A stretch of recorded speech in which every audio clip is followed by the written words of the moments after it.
In the year 3040, the world had completely moved away from coincidence. There were no random encounters, no accidental discoveries, no unexpected emotions. Everything was designed, optimized, and delivered with precision. People no longer relied on life to happen. They subscribed to it. At the center of this system was an organization called Eidolon. They did not operate like a traditional company. They did not advertise aggressively. Most people discovered them through quiet recommendations.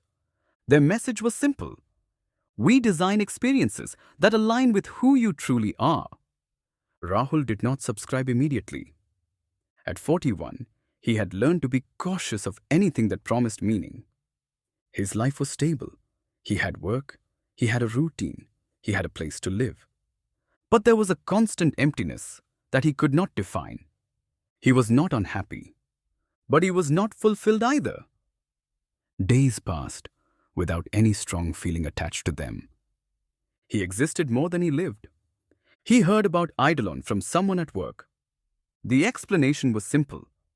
They study you, understand you, and then shape your surroundings so that your life feels more meaningful. Rahul did not react immediately, but the idea stayed with him. Eventually, he subscribed. The process began with something called calibration. It looked like a normal assessment. Questions about preferences, memories, choices. But it went deeper.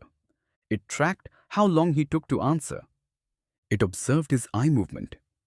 It measured subtle changes in his voice and breathing. It was not trying to understand what he liked. It was trying to understand why.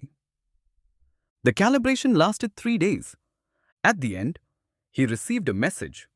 Your experience design has begun. The first changes were subtle. His mornings felt smoother. The coffee he ordered tasted exactly how he wanted, even when he did not specify. Music in public places felt familiar. Once he found a book at a cafe that he had searched for years ago and forgotten. He noticed these things, but he did not question them. Over time, patterns emerged. His daily routes changed slightly. Places he avoided began to feel comfortable. People around him behaved in small but precise ways. Someone would sit near him without speaking.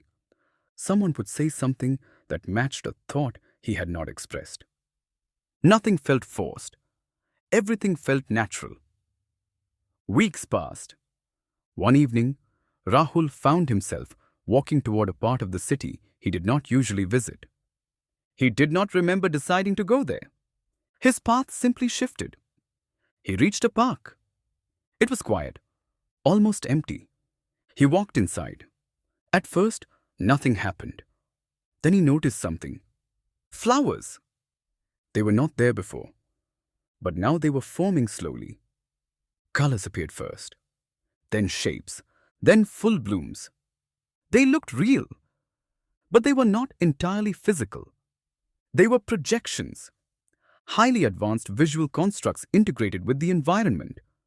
Rahul took a step. A flower appeared near his foot. He stopped. The flower remained. He turned his head. Another flower appeared in that direction.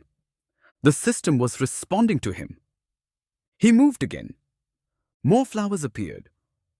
For the first time in a long time, he felt something.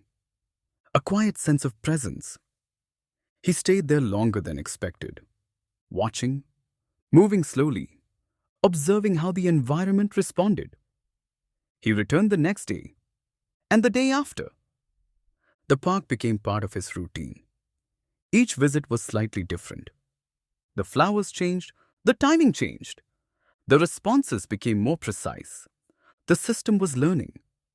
Then one day, he noticed her.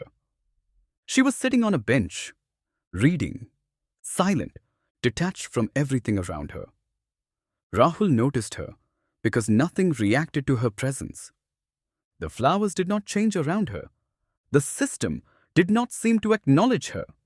She existed outside the pattern. He did not approach her. He did not speak, but he kept noticing her. He began to visit the park more frequently. not intentionally, but often enough that he saw her multiple times. She never spoke to anyone. She never reacted to him. She simply sat, read, and left. But whenever she was there, the park felt different. Not more beautiful, just more real. The thought stayed with him. Eventually, he accessed his Eidolon dashboard. The system allowed users to see summaries of their experiences. Everything was there. The park visits were scheduled. The projections were triggered by his biometric responses. His emotional states were tracked and predicted. There were percentages, confidence scores. Everything had a reason. Except her. There was no record of her. No vendor. No projection system. No anomaly. She did not exist in the data. Rahul stared at the screen. For the first time, he felt uncomfortable. Not because the system controlled his experience,